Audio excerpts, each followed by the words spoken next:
Hello everyone, today I'm going to be reacting to Amy Winehouse's Back to Black album. If you'd like to skip to the first song, I'm going to have a timestamp on the screen right here to where you guys can skip to. The whole video will be timestamped. If you want to skip around, just check down below in my description box for that. Now on to a couple Hoodoo Slammers. Number one, this is just my personal opinion and interpretation of the songs. I'd love to hear yours down below. Just keep it respectful, please. Sorry for any background noise and dust particles that may occur throughout the video. I'm going to be stopping and giving thoughts as I go along. I'm also going to have to cut out a lot of the songs due to copyright and everything. If you see me looking down at my phone, that's just because I'm going to be looking down the lyrics just to keep up with everything. Lastly, if I have any else I ever get to check down below. I might have a ping moment, and let's get into it. The first song is Rehab.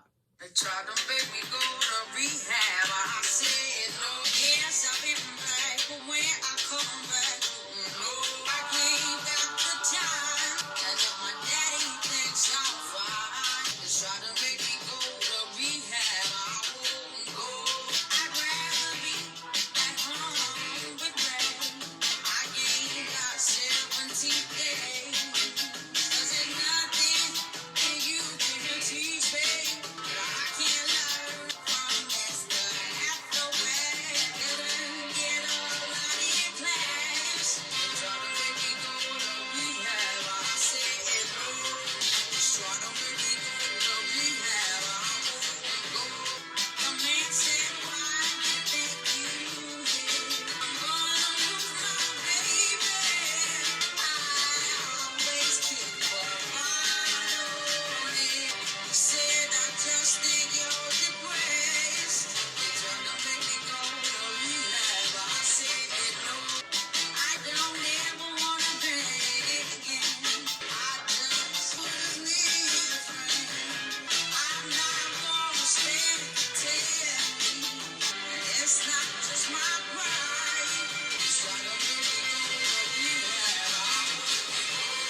Okay, so my thoughts on that song, I really enjoyed it. I definitely heard it before. This might be my first time hearing the entire thing all the way through, but definitely familiar, and I definitely do like it. I remember I watched this documentary on her made by the channel Sloan. I'll have a link down below in the description if you haven't seen that video already. So I knew a little bit about the songs in the album. I don't remember much, but I'm pretty sure he said that he thought that this song was a cry for help, or like the whole album, something like that. But her just talking about how she doesn't want to drink again and that she just like needs a friend and stuff, I could definitely see how people would interpret that as like a cry for help and stuff. And I'm on Genius right now and I see like a lot of different things for this song. I'm gonna put down a screen right next to me right now just so you guys can like read through it or whatever. But I think I'll be doing that throughout this video because there might be more explanation for the songs and everything, and I just want to like be aware of it all. And I'm pretty sure that this is like based on a true story, which is really haunting whenever you sit back and like think about that.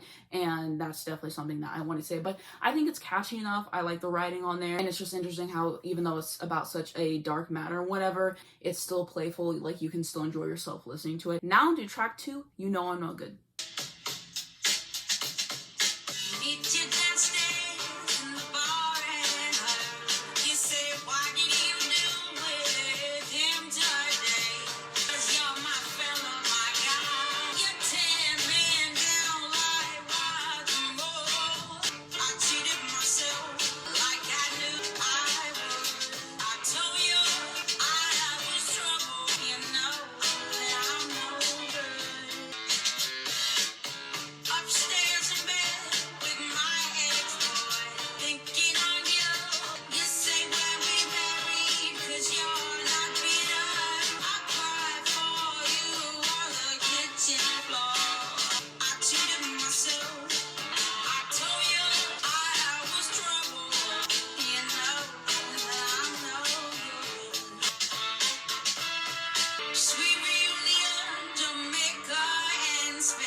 Okay, so this is another song that I'm familiar with, and I have it liked, which means I've definitely heard it before, and I'm trying to figure out when exactly I heard it. I guess I'll like look that up later. I love the instrumentation, the horns. It is just so great. There's a great pocket in there. I like the vocal performance there too. And I'm gonna go on Genius to see if there was like anything special said. So it basically just says that Amy uses her drug and alcohol use to justify her infidelity in a relationship. The drug is quite telling of Amy's dark and dangerous lifestyle of heavy drinking and addiction. Now to track 3, Me and Mr. Jones.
my thoughts on that, I really enjoyed it. I thought it was a phenomenal song. I thought it was really fun to listen to. I love the instrumentation once again. I love that 60s vibe and stuff that she's got going on. Just a delightful track from start to finish. And I remember whenever Adele's new album 30 came out, people were saying that it very much sounded like Amy Winehouse influence, and I know that Adele loved Amy Winehouse and everything, and she like inspired her or whatever, and it's interesting to get to hear her music myself and just really soak everything in. But such a good song on every single level. I just really enjoyed it. This is interesting. I'm on Genius right now, and it says, Me and Mr. Jones rotates around Winehouse's relationship with Nasir Jones, best known by his stage name Nas.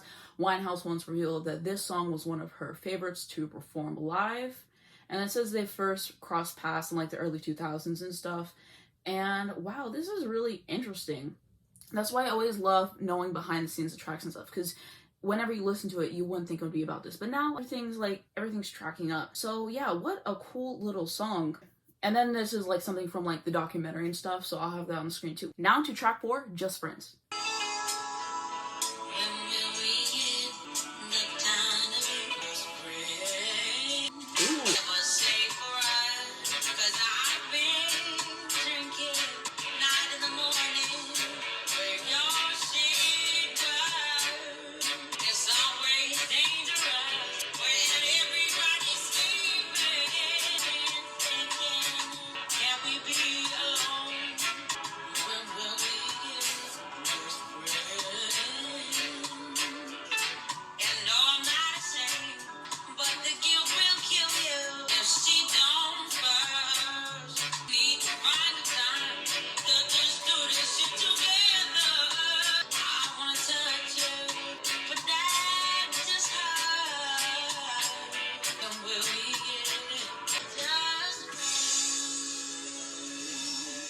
Okay, so my thoughts on the song, I feel like it was really interesting to listen to. I really love her vocals and what she did with them.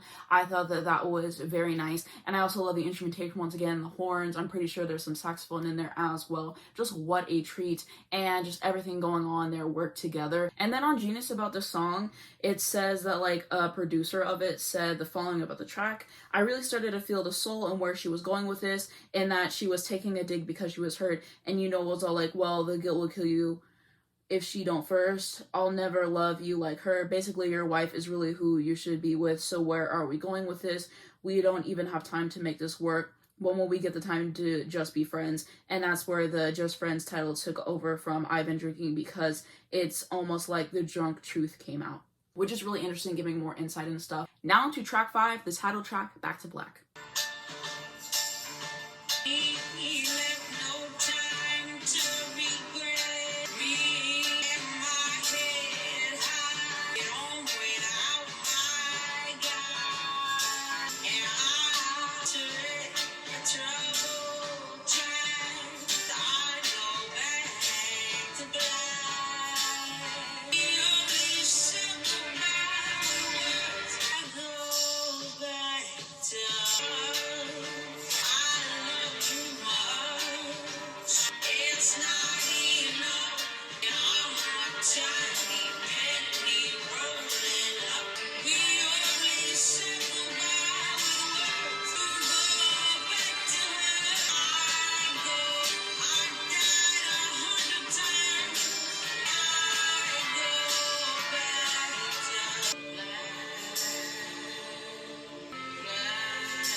Okay, this is another song that I'm familiar with. I think this is my first time hearing the entire thing in full. And the instrumentation, I think, is top tier. I think it's so fitting. I think it's so suspenseful.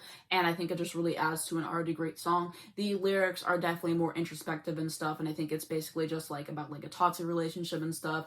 You go back to her, but I'm still focusing on us. Like we don't have the same view on a relationship. And I go back to black, meaning, I go back to getting blackout drunk. It seems pretty obvious that like that's what it's about. What she says about the song is Back to Black is about a relationship that when it's finished, you go back to what you know, except that wasn't working, so I had to throw myself back into work. And when the guy I was seeing went back to his ex-girlfriend, I didn't have anything to go back to, so I guess I went back to a very few black months, doing silly things as you do when you're 22 and young and in love. And then Mark Ronson was talking about the song as well, and just talking about like the production side, which I'll have on the screen. Overall, just a classic song, just so good to listen to, and I just really appreciate it in every single way. Now to track 6, Love is a Losing Game.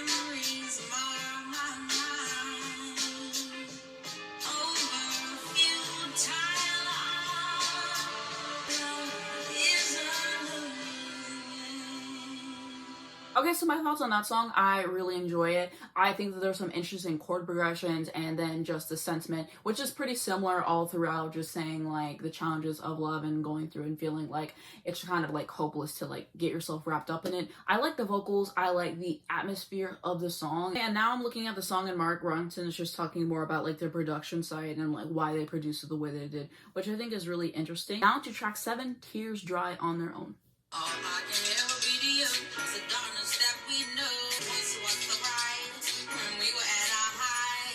So it sounds like she is sampling Ain't No Mountain High Enough. I think it fits so well over like what she's saying. And I really love whenever artists can do that. They can sample something from before their time and they make it work and they add their own flair to it.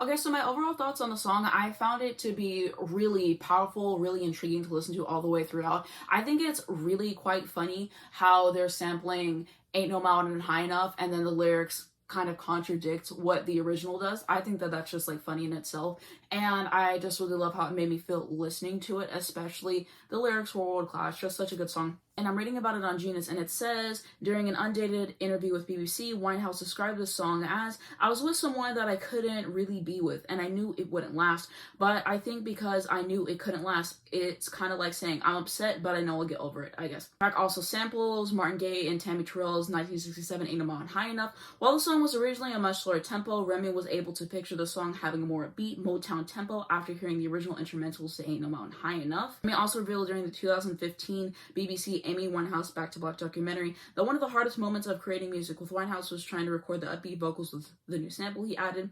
There was a lot of mad at the world with Amy going on, like, you sing it yourself. This just didn't happen. These were rarities as far as Amy needing to do a vocal over and over again. Basically, frustration for the first time, and the only time in our creative process was the frustration with the vocals, but when it finally got right, it made all the difference in the world. Now to track 8, Wake Up Alone.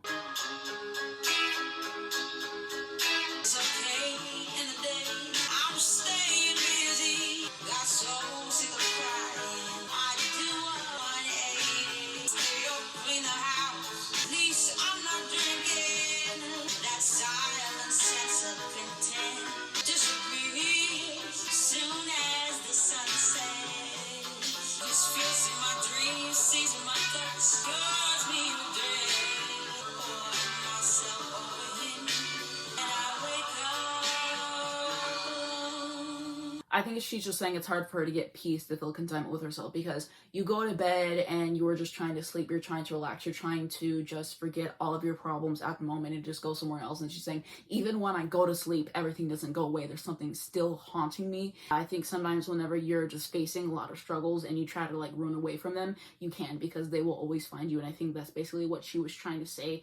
And that's how I'm interpreting it.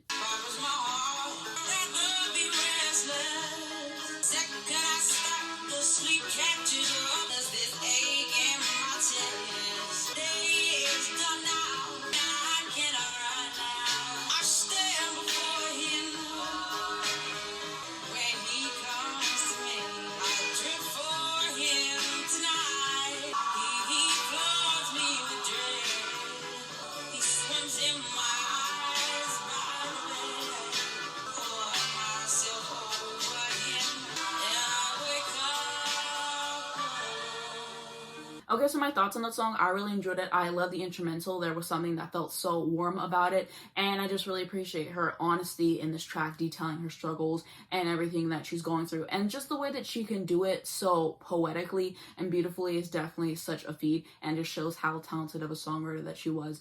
And so I just have to commend that. And then I like the vocal on top of that as well. It says, in Wake Up Alone, Amy Winehouse soulfully sings about her desire for a man's love and lays bare her struggles with depression and alcohol within the lyrics.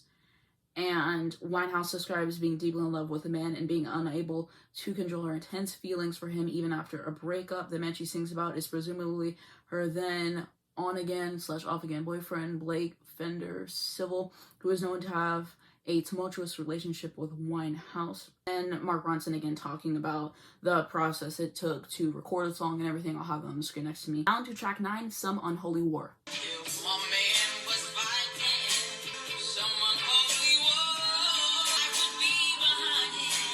Those background vocals are heavenly. They are just very pretty to listen to, and I really appreciate a great background vocal, which is what she's giving us on this song.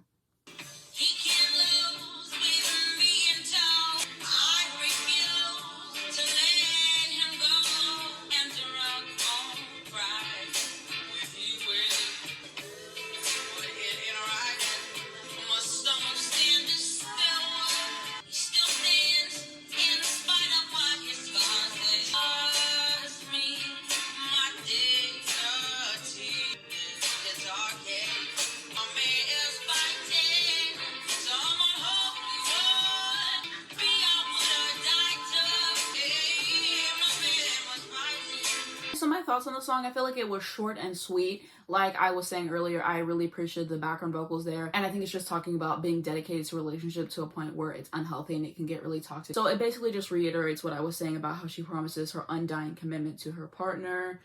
And then she added, upon writing the song, I didn't even know what it was about and I still don't. It's a work in progress. That's kind of funny.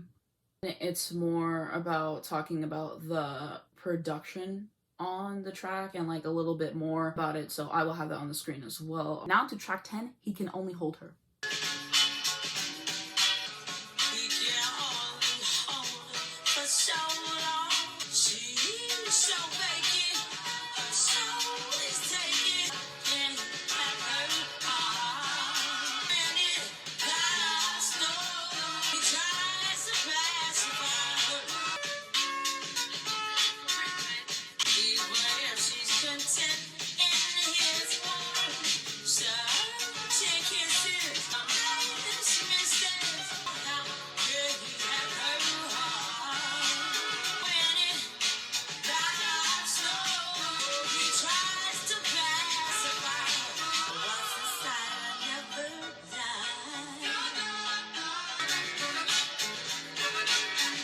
So my thoughts on the track, I really enjoyed it. I love the instrumentation. I love how upbeat it was sonically in terms of that. I like the vocals on top of it. I like the lyrics too. And then reading about it on Genius, it says it's a song about a time when she was in a relationship that she wasn't completely invested in because she missed her last lover. Now into the 11th and final track, Addicted.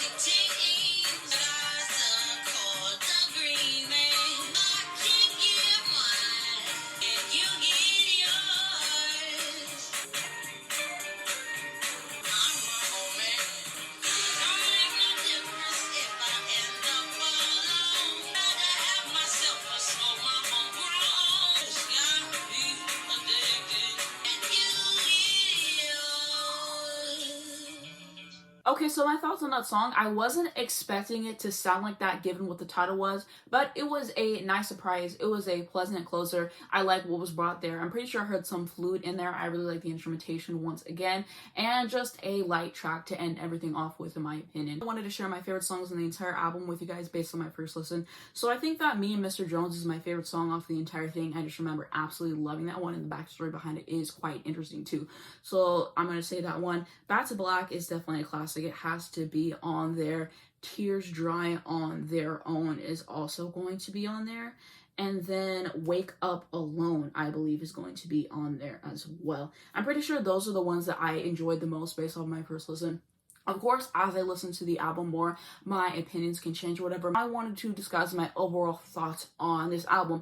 I thought that this was a fantastic album. I've seen people hyping this album up for a bit now, and I'm finally getting around to it. Very glad that I did. And what I can appreciate about this album is how self-aware she is at this point with like her addiction and what that causes in her life, and talking about her relationships with other people and what she's going through in those. And it's just very honest. It's very personal, and I can really appreciate that she wasn't afraid to do all that.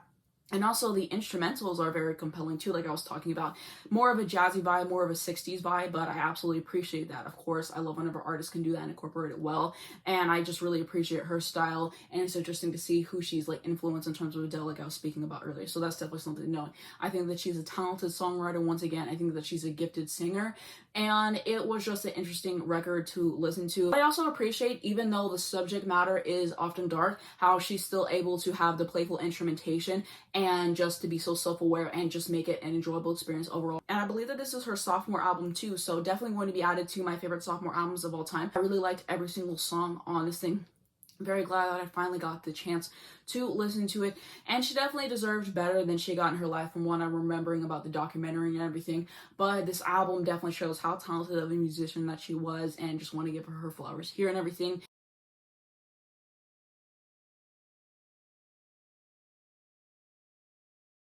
Like I said before, if I have anything that I miss in this video, any new information I find out, check down below. I might have a pinned comment. And that's my thoughts on the album. What do you guys think? What are your favorite songs? What are your memories? What are some more facts on the album? Let me know down below in the comments. Also, if you guys were curious on my thoughts on Adele's new album, I did a reaction to that too. It'll be in the cards and down below if you guys are interested. And that's going to be it for this video. If you guys enjoyed it, please just give it a like. It really helps me out the YouTube algorithm. I'd very much appreciate it. You can hit the bell down below to get notified every single time I post an announcement whenever a new video comes out. You can also subscribe to see more videos like this every single week. The first link down below in the description is going to be my second channel, so if you want to see more of me, definitely hit me up from there. Also going to have my Twitter, my Instagram, my Spotify if you'd like to follow me. Links to stream this amazing album. If you haven't heard it already, definitely give it a shot. And lastly, links to educate you guys on important situations. Thank you so much for watching this video, and I'll see you in my next one.